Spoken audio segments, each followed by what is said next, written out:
Hello friends, जय श्री राम। देखो, कुछ लोगों की ये दिक्कत थी कि किसकी तैयारी करें। अब जैसे बजट भी आ गया है, वैकेंसी भी आएगी ये पता, लेकिन शिक्षक वैकेंसी के बारे में कोई बात नहीं की है। लेकिन आप सोच रहे हो कि भाई जिसमें ज़्यादा पोस्ट आएगी उसकी तैयारी करें, या फिर अब तक जिसकी करते आ रहे हैं उसकी छोड़ के देखते हैं कि जिसमें 50% का आरक्षण मिल गया, अब वो रहेगा नहीं रहेगा पता नहीं, लेकिन उसकी तैयारी कर लें। ये सिर्फ लेवल 1 वालों को मिला है। इस तरीके से क्या पता और लेडीज़ को मतलब इंतज़ार कर रहे हो कि 50% का आरक्षण अगर किसी भी वैकेंसी मिलेगा तो हम उसमें घुस जाएंगे, ये सोच रहे हो। या फिर अभी तक किसी चीज़ की तैयारी नहीं की है लेकिन फर्स्ट टाइम तैयारी करना चाह रहे हो, बहुत टाइम हो गया पढ़े हुए। या फिर आप अब तक किसी की चीज़ की तैयारी करते आ रहे थे लेकिन अब अपना लक्ष्य बदलने का मन हो रहा है, तो आपको क्या करना चाहिए। देखो, मैं अपने आधार पे बताऊंगी, क्योंकि बहुत टाइम बाद पढ़ते हैं ना, क्या सोचते हैं अपने दिमाग में क्या क्या चीज़ें चलती है। एक तो सोचते हैं कि जिसमें ज़्यादा पोस्ट है उसमें लें, ताकि बहुत सारी पोस्ट होगी तो एक दिन मिल जाएगी। और एक चीज़ ये सोचते हैं आरक्षण है तो उसमें करेंगे तो अच्छा हो जाएगा। और एक सोचते हैं यार ज़्यादा टफ बड़ी वैकेंसी होगी तो क्या पता नंबर आने के चांसेस ना रहे, लेकिन जिसमें आरक्षण मिला है और कम पोस्ट है, छोटी पोस्ट है, क्या पता इसकी कोई तैयारी नहीं करे, सब हाई लेवल की करेंगे तो इसमें हम करके ले लेते हैं, ये सोचते हैं। तो देखो, इसके लिए मैं आपको एक मतलब सही सॉल्यूशन बताने की सोच रही हूँ कि भाई मेरे हिसाब से शायद ये सही रहेगा। देखो, इतने टाइम से जो जिस चीज़ की तैयारी कर रहे थे ना, सोच के देख लेना आप भी कि जिस चीज़ की आप तैयारी कर रहे थे, चाहे वो फर्स्ट ग्रेड हो, सेकंड ग्रेड हो या रीट हो, किसी भी चीज़ की आप तैयारी कर रहे थे तो आप उसी की करो। मैं ऐसा इसलिए कहूँगी क्योंकि उस पर आपने अपना समय इन्वेस्ट किया। देखो, पैसे तो अपन खर्च कर देते हैं, कोर्स ले लेते हैं, नोट्स बना लेते हैं, पढ़ लेते हैं, वो सोचते हैं कि हम वो तो हम दोबारा भी कर लेंगे, लेकिन आपका गया हुआ समय वापस थोड़ी आएगा। समय चला गया, आपने उस पर पूरी मेहनत की थी कि 4-5 महीने से तो उसकी तैयारी कर रहे थे और अब आप डाइवर्ट हो रहे हो। किस लिए डाइवर्ट हो रहे हैं कि भाई आधे लोगों ने कहा कि नहीं उसकी तैयारी करना ठीक रहेगा और मेरे हिसाब से भी वो ठीक रहेगा, ऐसा सोचते हो ना। या फिर किसी ने आपको कह दिया नहीं देखो इसमें तो होने वाला नहीं है, मैथ्स होती है, रीजनिंग होती है, या फर्स्ट ग्रेड के फर्स्ट पेपर बहुत टफ पड़ता है, सेकंड ग्रेड की कर लो, या फिर आपके कोई लिटरेचर सब्जेक्ट है तो उसमें कर लो, फर्स्ट पेपर में मैथ्स रीजनिंग नहीं आएगी, सेकंड ग्रेड कर लो या रीड कर लो, थोड़ी छोटी है और आरक्षण है तो नंबर आ जाएगा।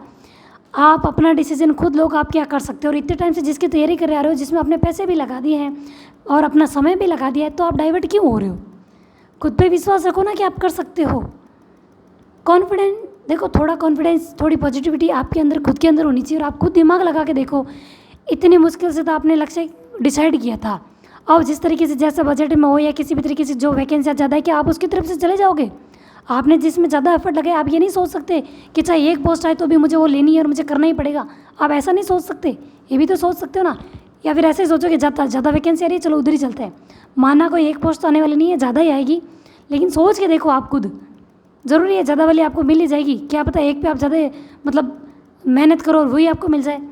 एक ही चीज़ की बार बार प्रैक्टिस करने पे उसमें सफलता मिली जा सकती है, लेकिन बहुत तरीके से बहुत सारे चीज़ें सीखने से अच्छा एक चीज़ पर फोकस करो।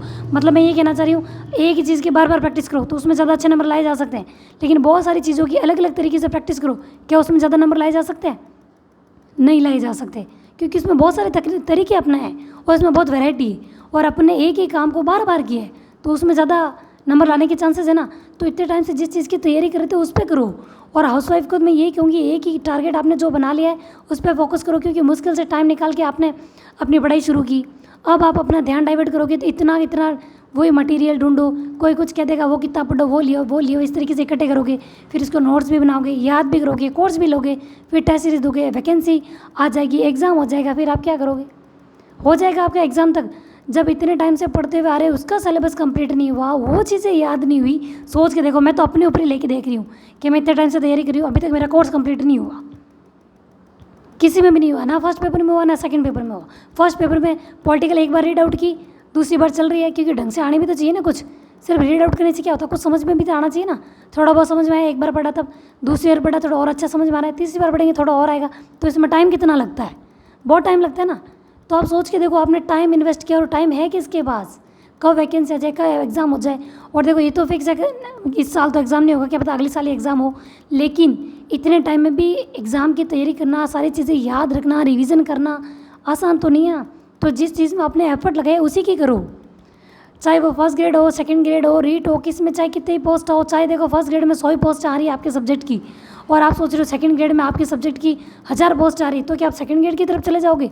नहीं, उसका सिलेबस अलग होगा। लिटरेचर हो तो बात अलग है कि भाई लगभग सेम रहता है, लेकिन लिटरेचर सब्जेक्ट नहीं हो तो जैसे इंग्लिश हुआ और ये संस्कृत हुआ, हिंदी हुआ, ये तो लिटरेचर सब्जेक्ट है, तो थोड़ा बहुत इधर होगा, बाकी तो आप कर सकते हो।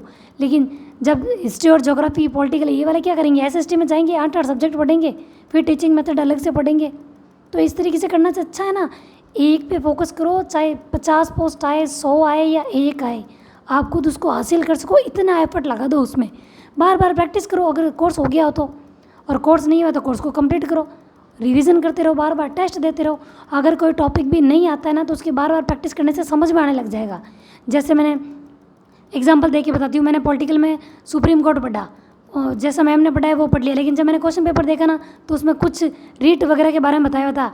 रीट मतलब जो याचिका मतलब होता है ना यार, रीट लगाई है, बंदी प्रत्यक्षीकरण वगैरह, वो इस टाइप का था, मतलब 5 थी, तो वो कौन लगा सकता है। तो देखो राज्य सरकार, राज्य का कोर्ट और सुप्रीम कोर्ट दोनों लगा सकते हैं, हाई कोर्ट और सुप्रीम कोर्ट। तो वो उसमें मैम के लिखा हुआ नहीं था, लेकिन क्वेश्चन की प्रैक्टिस की तो वो चीज़ मैंने उसमें ऐड कर ली। तो देखो क्वेश्चन प्रैक्टिस करने से अपन को ये चीज़ पता चल जाएगी कि कुछ कमी है, तो पता चल जाएगा। पुराने क्वेश्चन पेपर देखेंगे या किसी की टेस्ट सीरीज़ देखेंगे, तभी हमको पता चलेगा ना कि क्वेश्चन कैसे आ रहे हैं, या हमारे मटेरियल में कोई कमी है, तो वो टेस्ट सीरीज़ से कंप्लीट हो जाएगी। और बार बार प्रैक्टिस करने से अपन को दिमाग में अपना पाएगा, हाँ यार इसके क्वेश्चन को ऐसे सॉल्व करते हैं।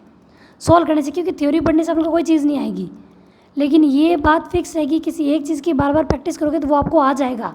आप किसी भी एक कंपटीशन को डिसाइड कर लो कि एक चीज़ को, एग्ज़ाम सारे दो, चाहे वो पशु परिचर हो या चपरासी का भी एग्ज़ाम क्यों ना हो, सारे दो, जिसके लिए आपकी योग्यता है सारे दो। अब क्योंकि देखो ओवर एज हो गए ना, तो फिर कुछ नहीं कर पाओगे। मैं ये चीज़ मान के चली हूँ कि ये लास्ट वैकेंसी है जिसमें मेरे को लेना है, क्योंकि बाद में ओवर एज हो जाएंगे, बाद में कोई समय नहीं है कि अपने पास कोई चांस भी बचेगा करने का। बस ये सोच लो कि भाई अंतिम सांस है हमारी लेने की, उसके बाद नहीं मिलेगी। कोशिश कर ली तो बच जाएंगे, नहीं तो मर जाएंगे।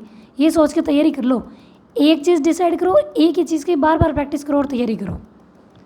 तो देखो हाउसवाइफ को खास तौर पे कह रही हूँ, टाइम वैसे मुश्किल से मिल रहा है, अपने टाइम को बचाओ और एक पे फोकस करो, आपको 100% मिल जाएगी। थोड़ा विश्वास रखो, ठीक है। और किसकी कहाँ से करनी है, तो देखो आप गणपत सिंह राजपुरोहित सर को एक बार फॉलो करके देख लो, आपको पता चल जाएगा। वो लगभग हर चीज़ को सही तरीके से बता रहे, मैंने उनका देखा है, क्योंकि वो रियलिटी बताते हैं, वैकेंसी किस तरीके से आएगी, क्या है क्या नहीं है, कैसे तैयारी करनी चाहिए। मुझे उनकी रणनीति यूँ ठीक लगी कि हाँ भाई अपन अपनाएं तो कुछ हो सकता है, और सब चीज़ आराम से होगी, बस बार बार प्रैक्टिस पे डिपेंड करता है, ठीक है। वीडियो पसंद आए तो like share subscribe. Thank you. जय श्री राम।